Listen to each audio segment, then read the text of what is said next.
This week on the Eldritch Lorecast. Another Unearthed Arcana has kind of surprise dropped, I suppose. This is pretty quick. What is telepathy worth in a D&D game? A new book from Dungeons of Drakkenheim is about to hit D&D Beyond. The idea of my DM threatening me with aberrations out my wazoo sounds like the most horrifying thing. If you could re-engine Baldur's Gate into another tabletop RPG system, what would you make it? That's a lot of Jedi coming out the wazoo there with all the colons.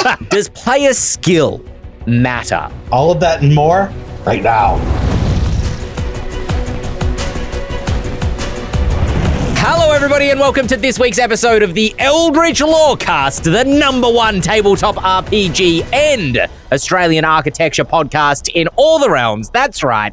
If you want to learn about the tallest tower in the Southern Hemisphere, you best come on down to Melbourne, because I'm pretty sure we still have it. I'm not sure. They might have built another one by now. Who knows? Anyway, my name's Ben Bird. I am joined, as always, by James Hake, Shawn Merwin, Dael Kingsmill, and speaking of locations, Dael. Location. What would you say is your favorite RPG setting that isn't currently being published by Wizards of the Coast? Can be a different system setting, but we are talking about setting, not system specifically. Right. Okay. I mean, the first one that comes to mind is a bit tricky because even though there is a TTRPG, Thetis, the Dragon Age setting, is originally from a video game. So that feels like a bit of a cop-out answer, even though I do love it. I, of course, love Vasloria, which is the setting for Draw Steel. A lot of those sort of lore videos were early ins for me to the MCDM content. But I don't know, I would maybe say I really love, if we're talking about TTRPG settings, I love the world of Paranoia with Fred Computer. This sort of dark comedy, sci-fi dystopia. It's just really fun. It feels so 60s, 70s sci-fi. Did you get scooped, Shawn? Yeah, of course I did. Of course I did. Of course I did it. Alpha Complex. Just absolutely wonderful. Yeah. Is that your answer, Shawn? Or do you have a I'm going to go with my second answer now. How about that? Another world created by West End Games, Paranoia was. So was a game called Torg. And it's actually, Torg is short for the other role-playing game, which was their code name for it. And they couldn't think of a better name, so they went with Torg. And Torg uses Earth as its base, but the whole concept is other realities have invaded Earth. So you still have your core Earth, but then you have things like the Nile Empire, which was sort of a 1930s pulp noir, but with like Egyptian magic involved. You have the cyber papacy. You don't need to think too hard on what that would be. The living land, which was like a prehistoric land. And all of these worked, all of these different genres. You had a horror, like a Victorian horror realm, and then a pure fantasy kind of realm. And they all worked together, but they were all linked by these overarching plots. If you entered one of these realms as a storm knight, you could hold on to yourself, to your reality for a little while, but soon the reality that you were in began to bleed into you. And you started, like, in the prehistoric realm, you would lose access to your magic, or to the technology would stop working that you had, that sort of thing. And as a setting, it was absolutely marvelous to consider the stories. As a game system, it got too bloated, too out of control, but I would love, it was redone within the last 8 or 9 years, but I haven't gotten a chance to see how the game system is for it now. I love that it's called Torg, the other role-playing game, because Thetis, which I just mentioned from Dragon Age, is the Dragon Age setting. The DAS. I didn't know that. Yeah. And it started in tabletop, right? It would start as those BioWare guys making their own tabletop setting. I'm going to take a leaf out of Shawn's book and say my favorite campaign setting is the one that I'm running in at the moment. And that's very true right now, because I'm digging sort of head first into Daggerheart right now. And that book has a bunch of campaign frames in it, which are, I think I talked about this last episode, but they're basically a campaign setting and sort of rules module in miniature. Age of Umbra is the one that Critical Role is filming in right now. It's that sort of Dark Soulsy one. But the one that I'm using right now, I just sent a scheduling reminder to my players before we recorded today.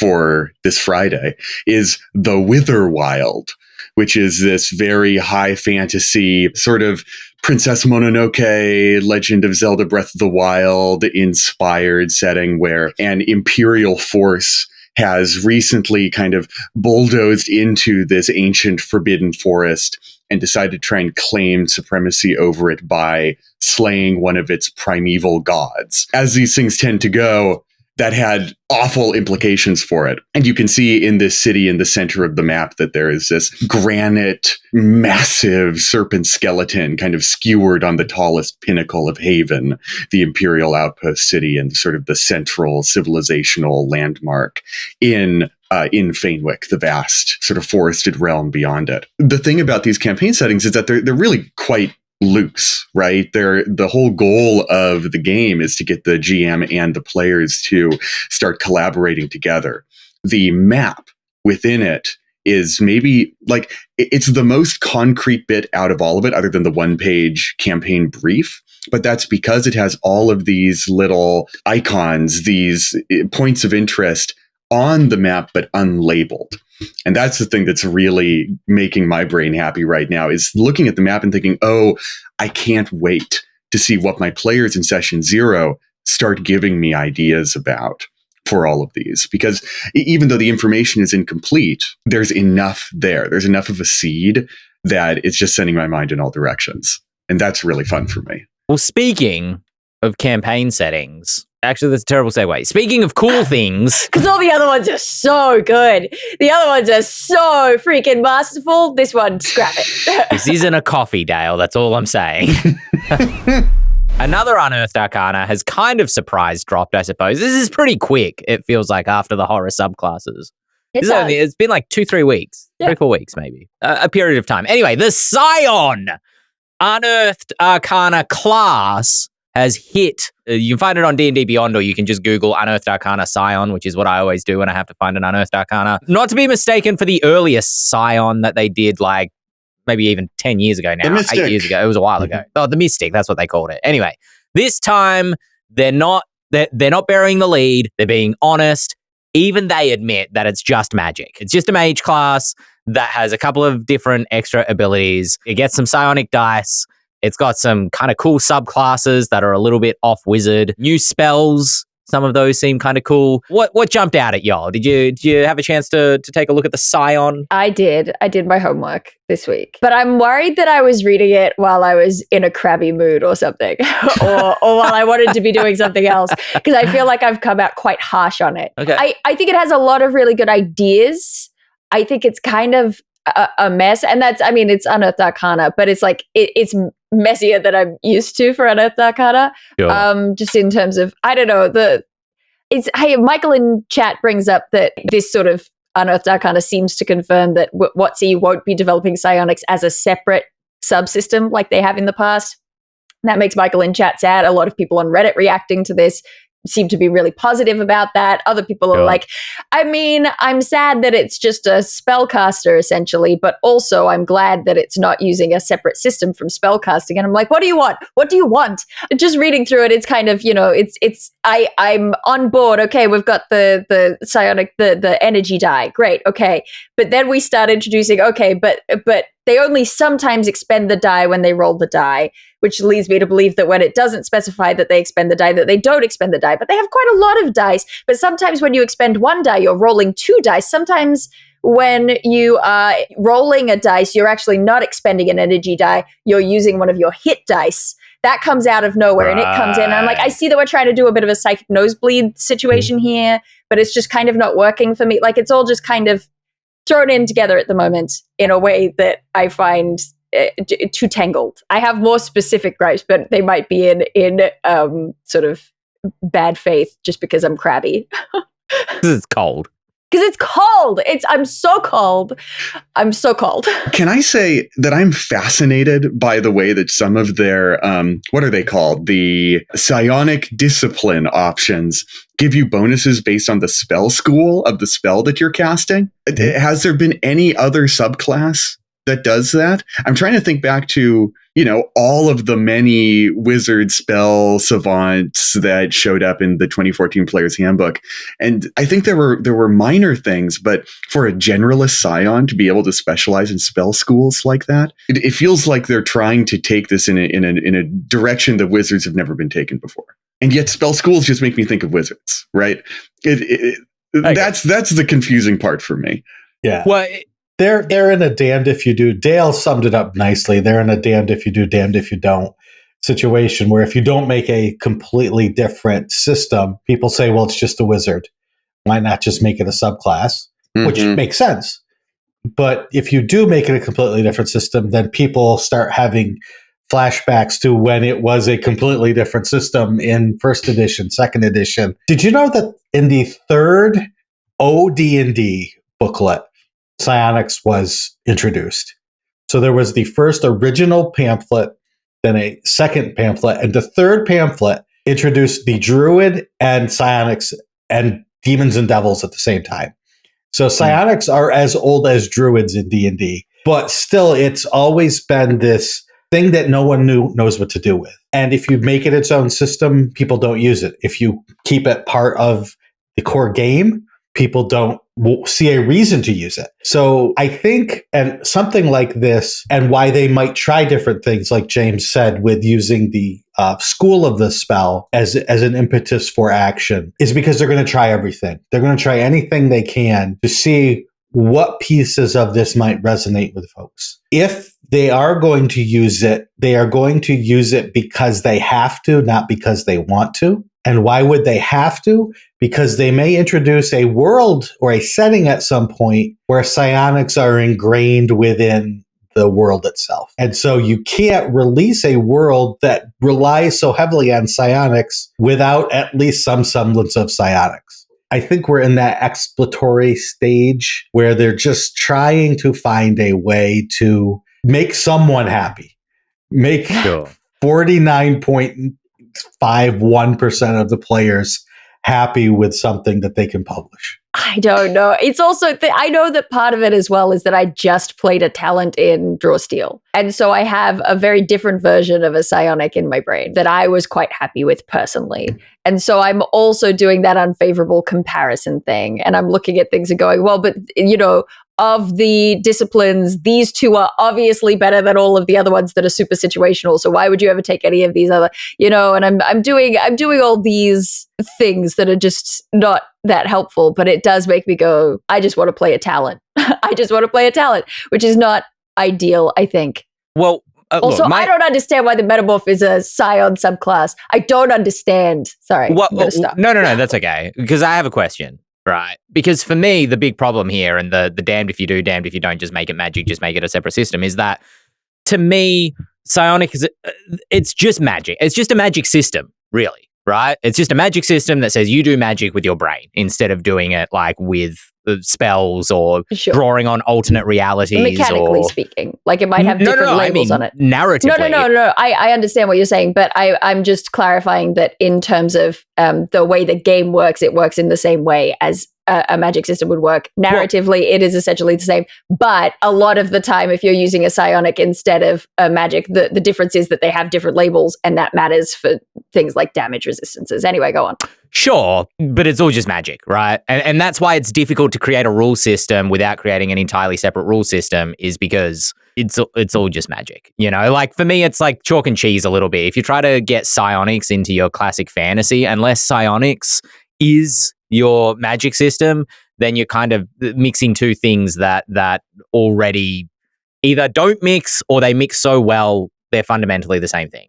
So for me, it almost, I don't know where I'm trying to go with this, but I do have a question, which is, Dael, assuming that Draw Steel has like wizardy subclasses, what does the talent do that's not just making it a wizard in Draw Steel specifically? It's all just flavor. I think the fact that every Draw Steel class has essentially like powers, right? Like Sure. If you compare to 4E powers, it's a very similar thing in terms of like, here is an ability that you activate, and those abilities all look and activate the same way in terms of how they look on a character sheet, how you activate them in combat, and they all do to varying degrees similar or different things. And so in many ways, the way that the mechanics influence the narrative, the play feel is the same between like a psionic class and a magic class. So it's all just flavor text in Draw So what is the core fantasy of a scion? What is the thing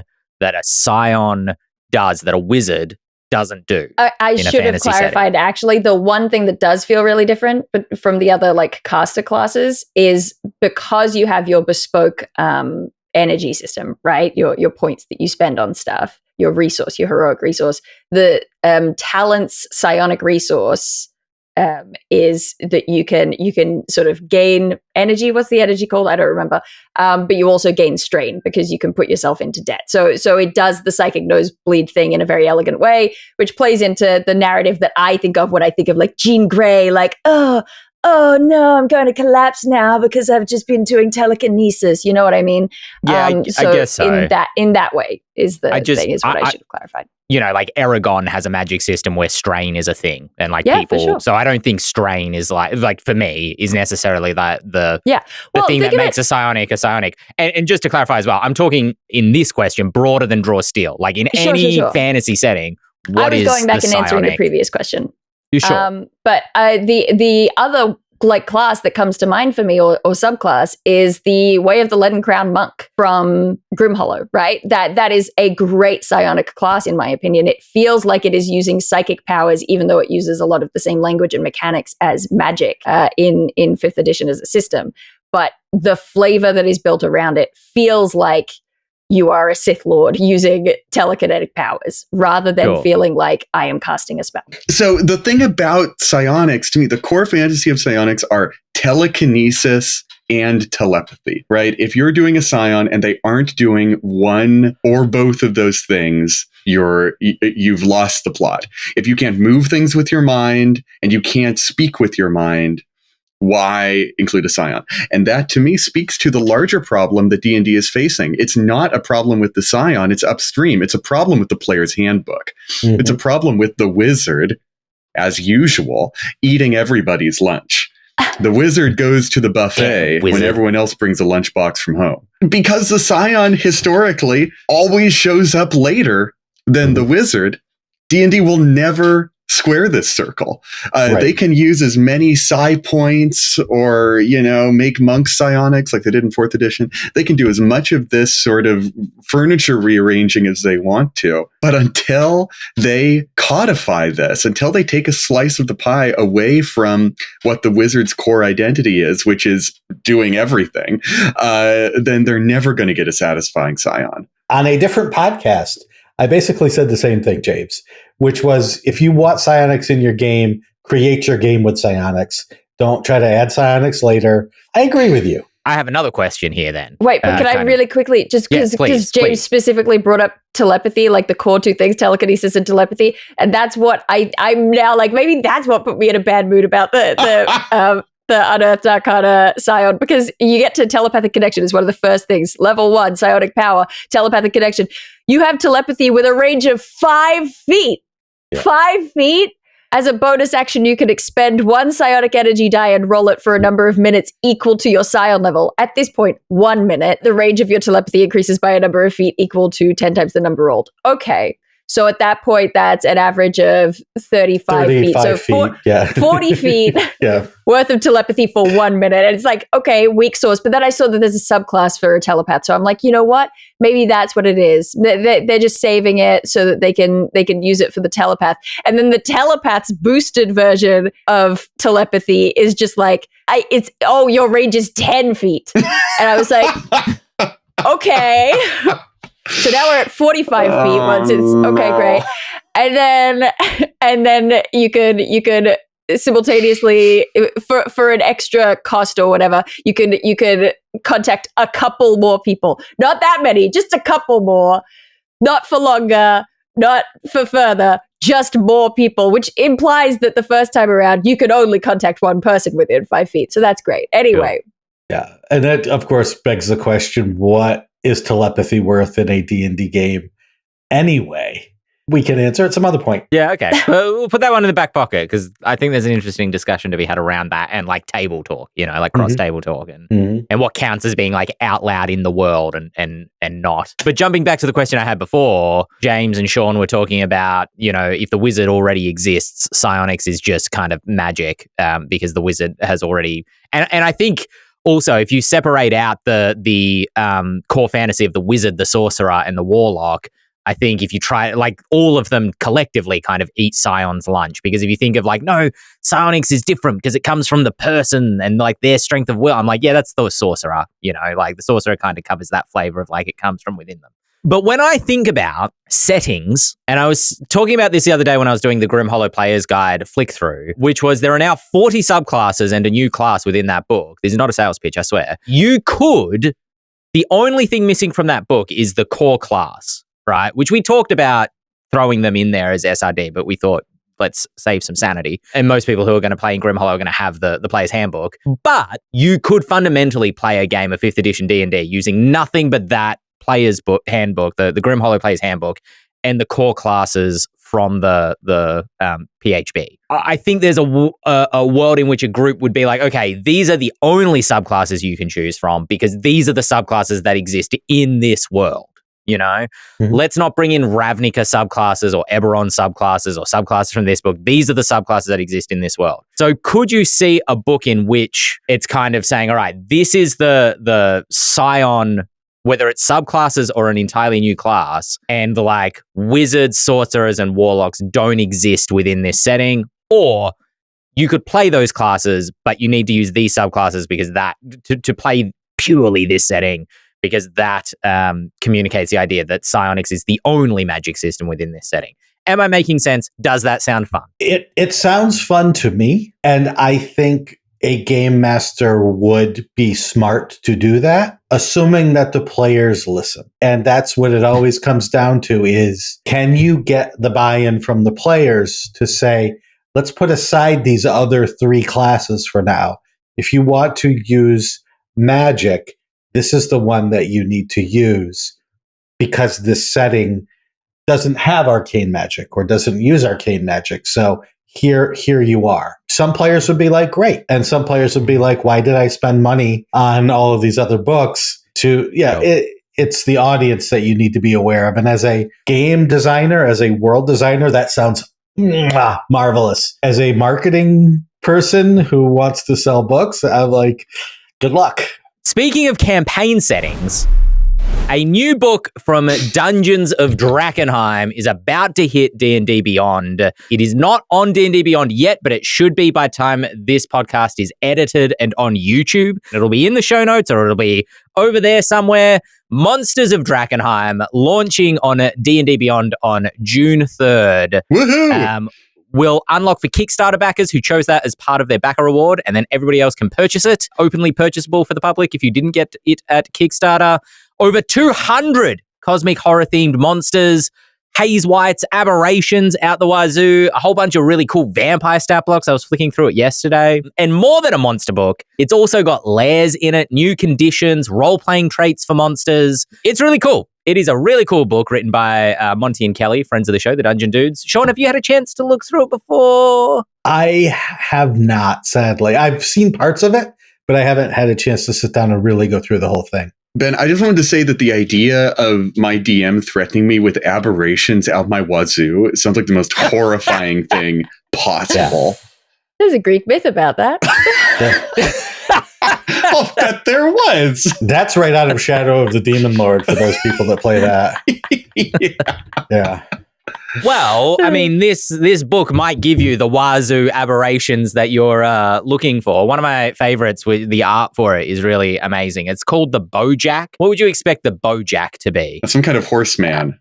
Yeah, he's more horse than a man, or he's more man than a horse. One of those. Well, this thing is more it than either man or horse. And I mean, literally, it's like the thing. It's like the artwork for it's like an upside down horse with the thing kind of erupting out of its stomach and walking on spider legs. It's pretty intense. The aberrations in this book legitimately are incredible. The undead, there's a bunch of like haze-themed undead as well.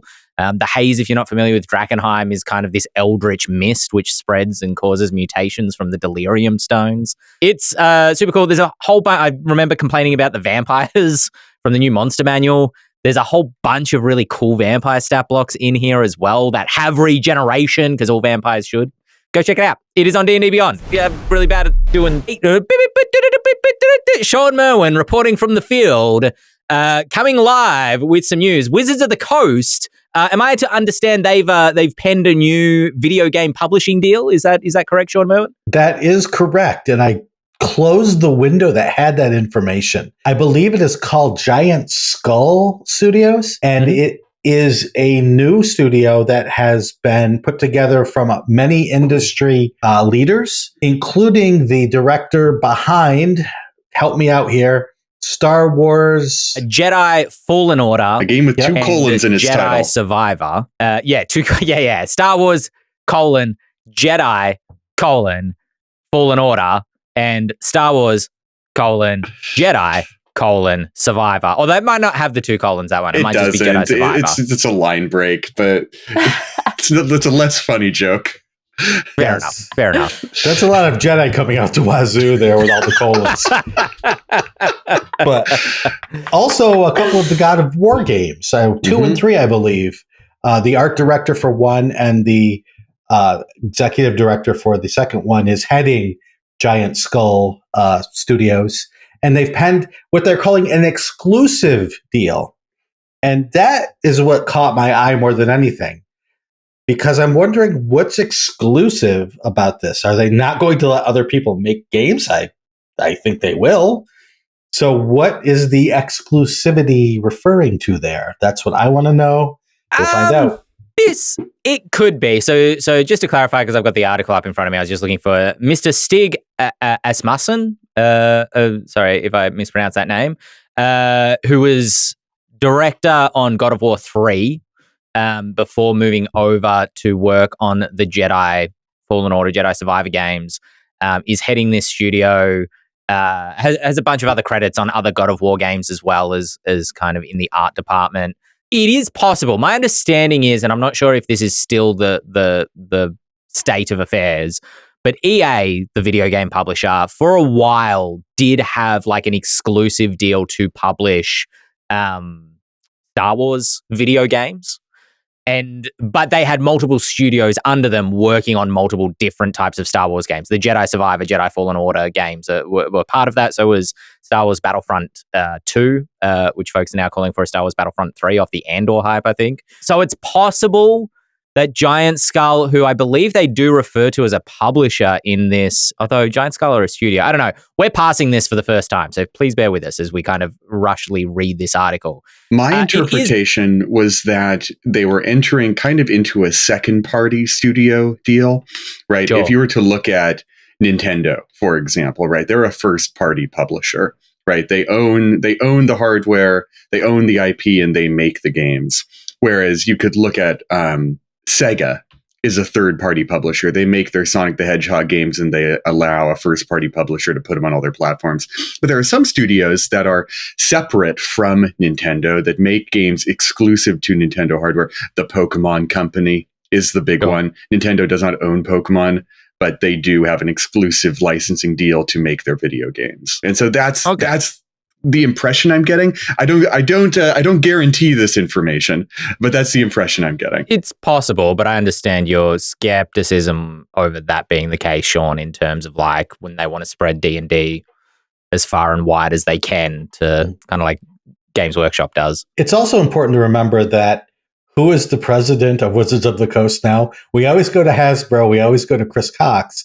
We haven't mentioned who the president of Wizards of the Coast is for a while. It's John Haidt, who was the general manager and then executive producer and vice president for World of Warcraft at Blizzard. So there is a connection. And even in the press release itself, I think John said, I've worked with this team or members of these teams before on these games, and I So there might be some personal connections there that are also being brought to bear. I mean, at least it's a person with a video game background heading into the video game field. That's good.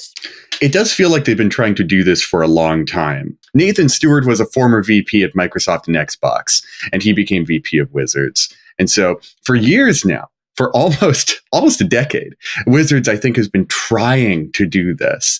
And I don't think it was until Baldur's Gate 3 happened that people started looking at D&D as a viable video game IP. Baldur's Gate 3 has definitely cracked that a little bit more, because we had Dark Alliance was that kind of not very successful game that actually got shut down, I think, late last year. Unfortunately, that was a very bad game, which would explain why. This podcast lasted longer than that game did, because I remember reporting about it on this podcast when it launched, and then we reported about it shutting down, which is just incredible to me. I was talking about Cynthia Williams, who was previously also up there. Yes, she came from Xbox gaming stuff. It's not just D&D they're trying to turn into a video game. Wizards of the Coast, as this article points out, still has Archetype Entertainment currently working on Exodus, the sci-fi RPG. There's a G.I. Joe game in the works from Atomic Arcade. Invoke is working on another Dungeons & Dragons action-adventure game, so there you go. It's not an exclusive license for whatever that means. And Skeleton Key is working on a project that blends suspense, horror, and memorable gameplay experiences. But it doesn't say what IP they're working on. So they've got a lot of, I mean, this is Hasbro's strategy at the moment, right? They call it the play to win strategy, where they're just trying to get as many video game snowballs rolling at the same time and see which one of them grow legs. It's a strategy that's worked really well for Games Workshop in the Warhammer 40K IP. I remember ages ago watching it. Well, you're right. Like, some of them are awesome and some of them, you know? Exactly. I remember years ago, probably almost 10 years ago now, I watched some YouTube video essay, maybe it was Extra Credits or something, talking about this strategy where they would do the equivalent of like slicing a garlic clove with like a razor blade really, really finely. They would slice off micro elements of the 40K brand, like this type of orc warboy, and they would be like, now Rando Studio make a mobile game out of it. Right. Sure. And like, if that was great, then hooray, it was great. And if it wasn't, you would forget about it instantly. Anyone remember Heroes of Waterdeep? That game sure existed. And look, it's not even a stain on the brand. No one remembers it. It's the least we can hope for. Speaking of stains on the brand, a little bit of other video game news here is that two passionate modders of the online personas Instant Mirage and DPH Kraken have rehauled Baldur's Gate 3 to now work as a Pathfinder game. So they have changed the classes entirely, swapping the classes over, all converted. The Paladin is now a champion. The Warlock is now a witch. They're currently working on getting the Kineticist introduced as a class, playable class in the game. They've changed the action economy from action, bonus action, movement to the three action economy that Pathfinder 2e uses. All the monsters have been converted to Pathfinder 2e stats. The work is ongoing on this mod. They continue to work on it. Apparently, they've been at it for about a year or two now. But if you've ever loved Baldur's Gate 3 but not loved 5th edition, and you're just like, it needs more Pathfinder in it, you're in luck, because this mod exists. It's out there. I love the gumption. I love the gumption. I think that's sick as hell. What if you could I guess it's not really a re-skinning, it's a re-engineing. If you could re-engine Baldur's Gate into another tabletop RPG system, what would you make it? Well, draw steel, obviously. Yes, now we can put Matt Colville in the thumbnail again. No. We did it. You fell into his trap, James. I really like it whenever Ben brings up his machinations of thumbnail choices in video, because we always get YouTube comments from people going, "That's evil." It's like, well, at least we're open about it. Yeah. You got what you wanted, Ben. You got what you wanted. All right. Well, speaking of getting what I wanted, what I also want are emails, which you can send me by emailing podcast@ghostfiregaming.com, and you can ask questions of this here podcast, and I will bring them before this crew, and we will answer them. And Andrew is asking, and I think this is an interesting question, and might actually go into some of what Shawn was talking about in terms of like, is telepathy a useful skill in D&D 5e? Does player skill matter in D&D or other tabletop RPGs? Should the skill of the players matter? And this isn't just about strategy in terms of like casting the right spells or min-maxing the character build, but also skill in role-playing, skill in accomplishing puzzles or nutting them out, as an Australian might say, skill in engaging with the narrative. Should a player that is better at role-playing, for example, and says the right thing to the DM, have a lower DC in a persuasion check than somebody who just says, oh, my character says X thing? It certainly does matter. There's enough arguments on the internet to kind of be proof positive about that, of characters being overpowered and ruining games and stuff like that. Care op forums. I mean, maybe it's less relevant now than it used to be, but it sure is still. The question is, should it be? And what kinds of campaigns are best suited for it? This is where we get into system matters discussion, right? Like if D&D is a war game or like a single hero unit party driven war game, then yeah, I think optimization should matter. I think it should be very important because the thing that matters in the game is killing the monsters and not dying. If you're playing a dungeon crawl and you want to minimize the number of times you go back to town and like make the monsters reset, that's a great case for care off. But if you're trying to do a story game thing, then no, it's terrible. It makes the experience worse, I would say, most of the time. Know what you want to do. Know what you want out of your RPG. Play the RPG that does what you want it to do. It's an age-old question, right? Because it makes some sense that if you don't give a convincing argument to the GM, or you fumble and say something stupid to the GM when you're trying to convince the king to do something, that it's not going to work, no matter how high you roll. Like that makes sense. But at the same time, you come back to that same point of contention, which is, right, but I don't have to be able to do a backflip to do a backflip in the game. So why are we treating it differently when it comes to the social roles? And I'm not sure that there is a clean, neat answer to that. There are some systems where that is handled differently. Perhaps,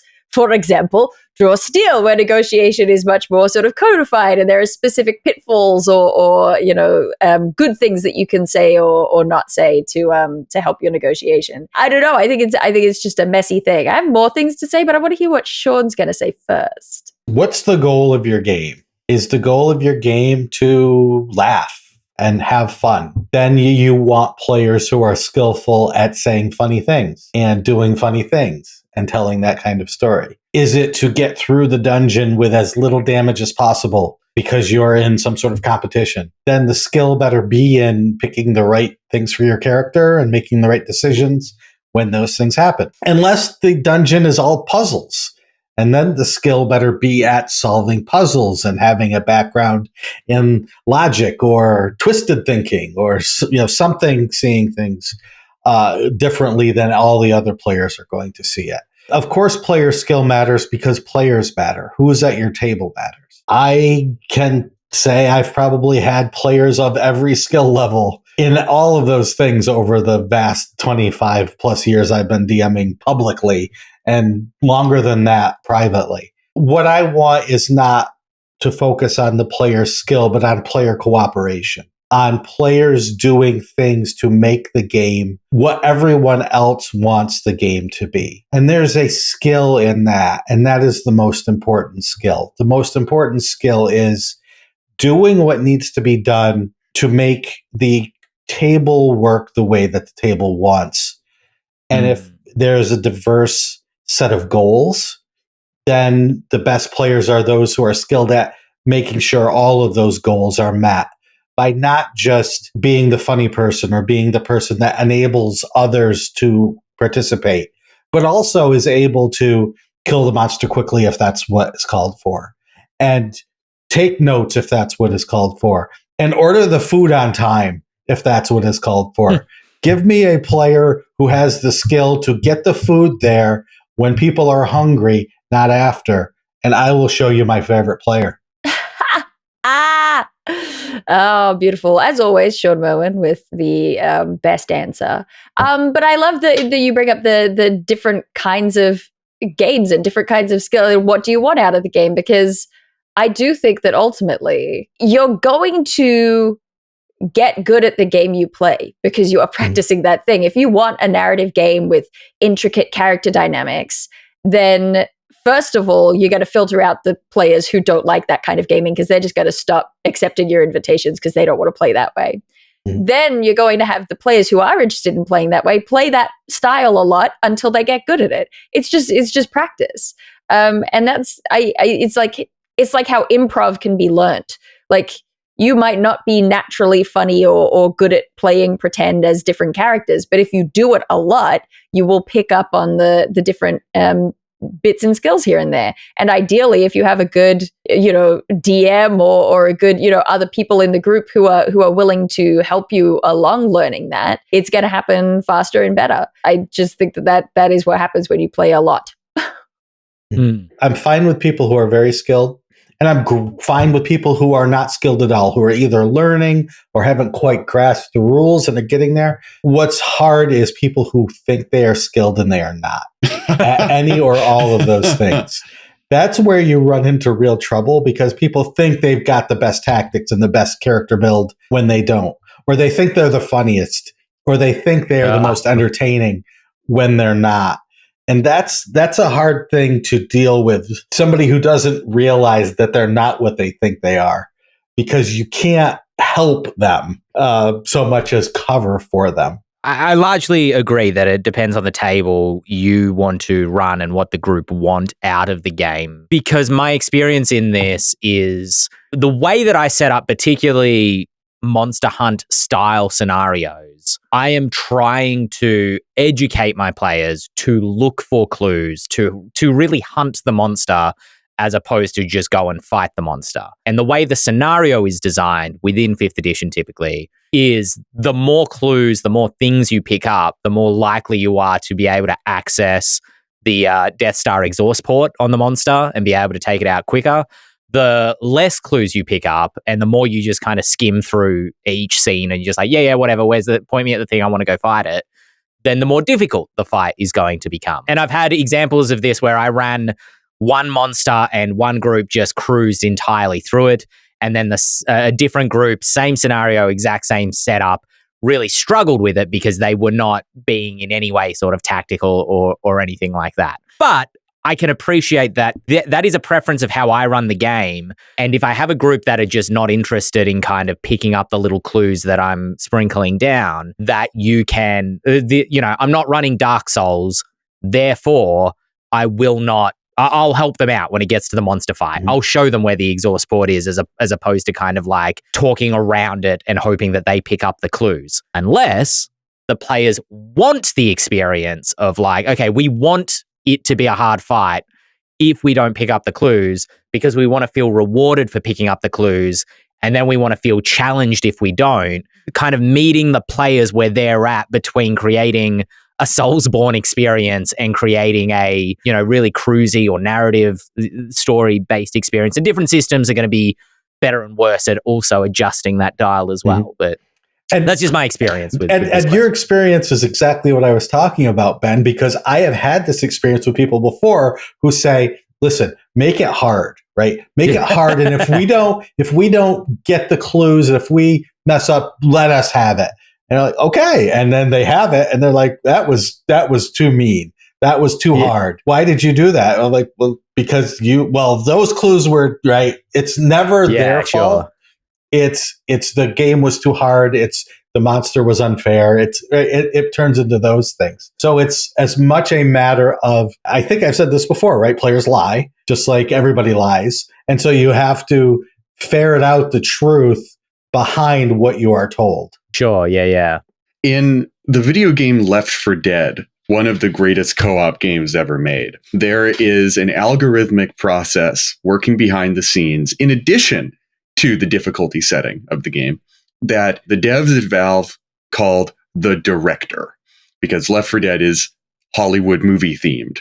And it's kind of like a game master, right? This is why I say that GMs are also game designers, right? They may not be the primary game designer, but they are maybe the most important one, the one that is at the table when the rubber hits the road. And the director is algorithmically looking at the way the players behave. Are they really good at fending off solo infected, the big zombies, but they struggle while fighting hordes? Well, let's adapt to give them more special infected so that they can have more of that element that they really, really love. And let's thin out the hordes a little bit so that it hits that level of pacing, that cinematic pacing that the game is trying to achieve. Because if they're slogging through hordes of zombies, if they haven't kitted themselves out right or something like that, then the feel that the game is trying to emulate of Dawn of the Dead, stuff like that, is not going to play out properly.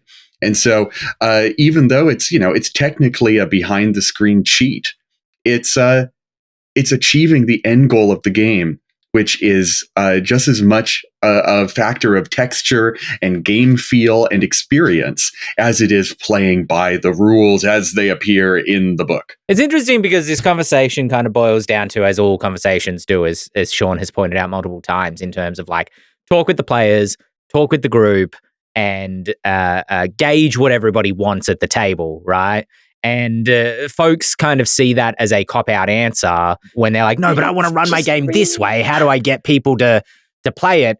And in this comparison of like game difficulty and game style as well, when we're talking about Soulsborne's games being very intentionally difficult and you have to get good to be able to progress in that game, well, if you don't, you put the game down and you stop playing it, right? Like James and I were talking just before this Lorecast. I've put down many Soulsborne's games because I'm just like, because he can't adjust to give me the experience that I want, right? So if you want to keep playing with that gaming group, discussing among yourselves and adjusting how you approach difficulty, the concept of difficulty and challenge, and how much skill or what skills it is you want to prioritize. And this is maybe tangential, but this is cultural also, right? It's no surprise to me that Left 4 Dead is a game made by an American video game company, while Dark Souls and its ilk are made by a Japanese games company. Because if you go to a restaurant in Tokyo, maybe not Tokyo, that's a very cosmopolitan city. If you go to a restaurant in like Sapporo, a big city, but a very Japanese city, if you presume to tell the chef how you would like your meal cooked, you stupid foreigner, then that is the wrong move. That is a cultural faux pas. The chef is right. The chef is an artist. The chef is making you something that you will experience on their terms.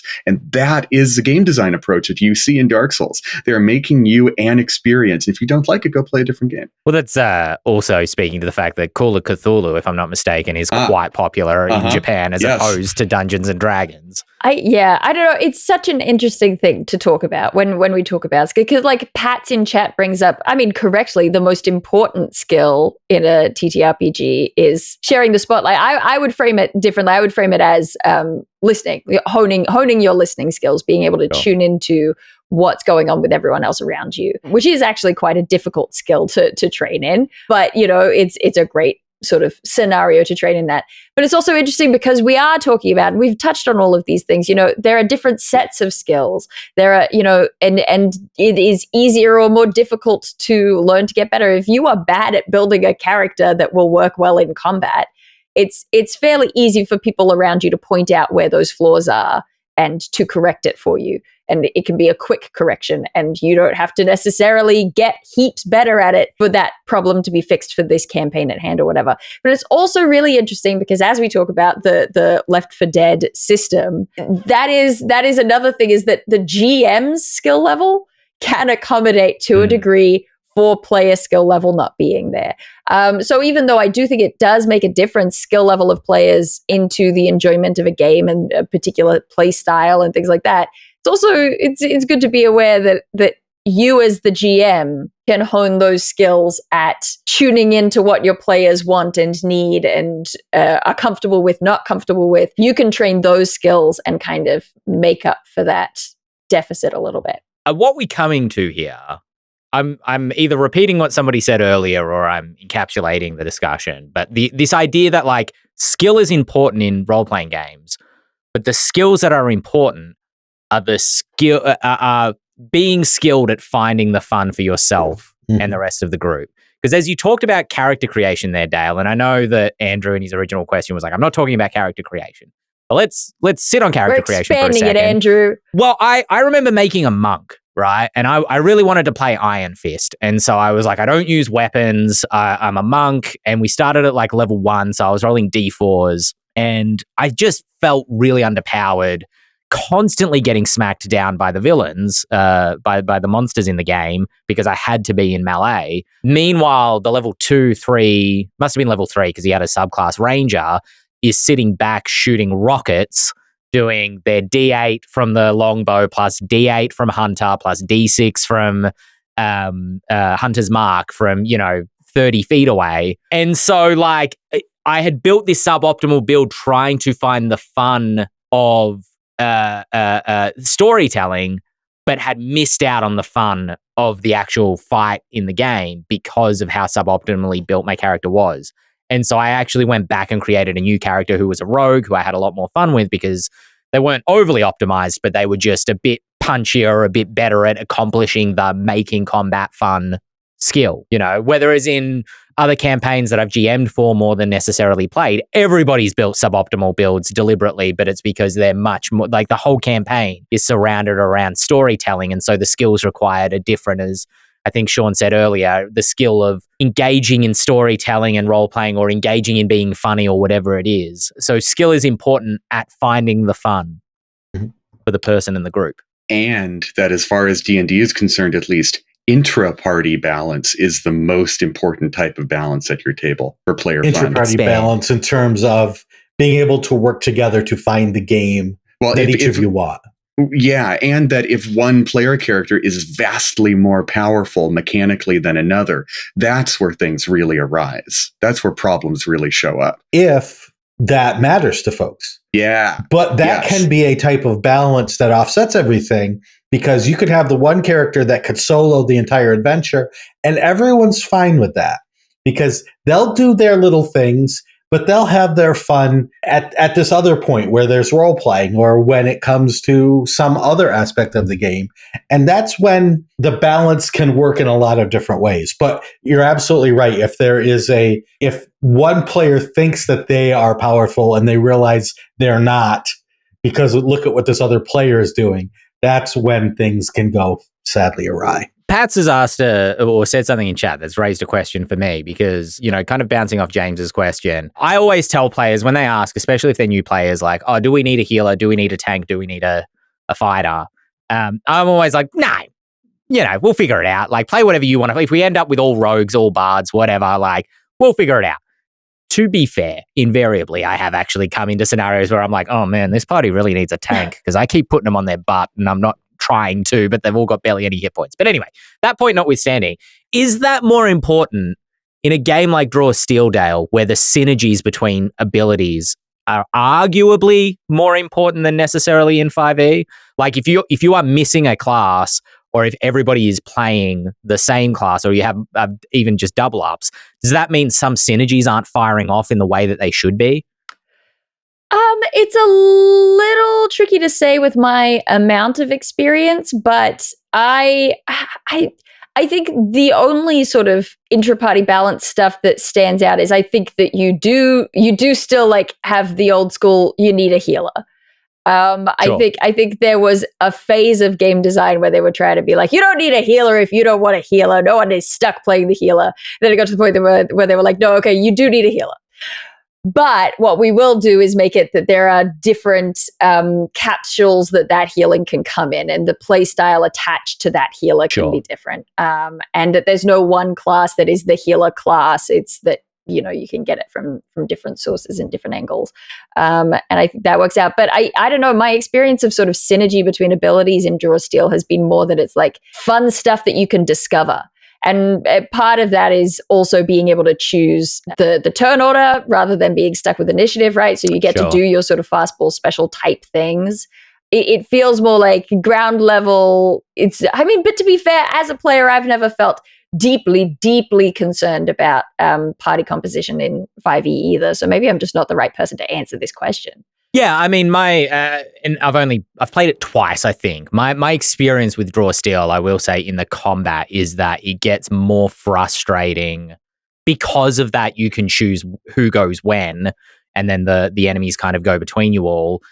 When you might be the type of player who's the strategist, and I wouldn't say I'm the strategist in any party, but having played a lot of war games, when I was playing Draw Steel, I was like, oh, okay, I see. I'm okay. So that fires off, then we can do this, and that'll trigger that, and that'll be really cool.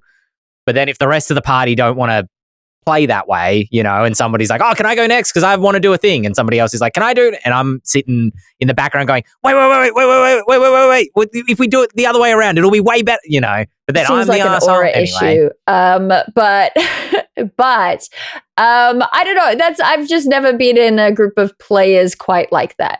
Like I have always found myself surrounded by friends who it's like, hey, I've got like a cool idea of a thing. If you're down to do it, they're like, yeah, sure. Do you need me to go before you or after you or what? And that happens. Or like when I was playing in California, it was like, hey, Geordie, I strongly suspect that I will want to go after you. So you go do whatever cool thing you're going to do, and then I will react to that on my turn. Gotcha. But I can definitely imagine that there would be groups of players that it would be a clambering. I just haven't experienced that. At Winter Fantasy last year, one of the players I play with my home group, we play at Winter Fantasy. One of the players just wanted to go, wanted us to get everyone in this perfect position.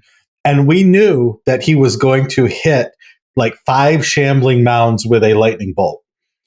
Everyone at the table knew that he was going to. And for those of you at home who say, who cares about that? Lightning bolts will bolster shambling mounds. This guy didn't know. He didn't realize. We all knew, but we're like, yes, you are going to do that. We will do exactly what you want. So when he hit and they grew to like twice their size, double their hit points, and we just were like hooting, because that's the type of group that you want to play with you, to set the guy up to do this stupid thing. Oh, yeah. And you know what? That was a lesson learned and some skill gained as a player. And a dramatic ass moment too. Yes. Yeah. Well, speaking of experience gained and skill learned, we have just leveled up because we've got more experience from doing this podcast, but it's over. And we have to wait till next week to get more experience. What are we going to do for episode 200? We are approaching it. Are we going to do anything special, or are we just going to be like, it's episode 200, whatever. Maybe we'll do a clip show. No. Wait. I don't know. I don't make any promises. Anyway, if you've enjoyed this episode and are still watching, you should give us likes and thumbs and stars and stuff. It helps us get out there. More people discover the Lorecast to grow our eldritch power. And we look forward to seeing you all next week. James, can you just say Matt Mercer real quick? Oh, Matthew Mercer? Yes, now we can put him in the thumbnail. I've been Ben Bird here with James Hake, Shawn Moe, and Dael Kingsmill, and we will be back next week for another episode of the Eldritch Lorecast. Babada, babada, babada! Babada, ba! Babada, ba, baby!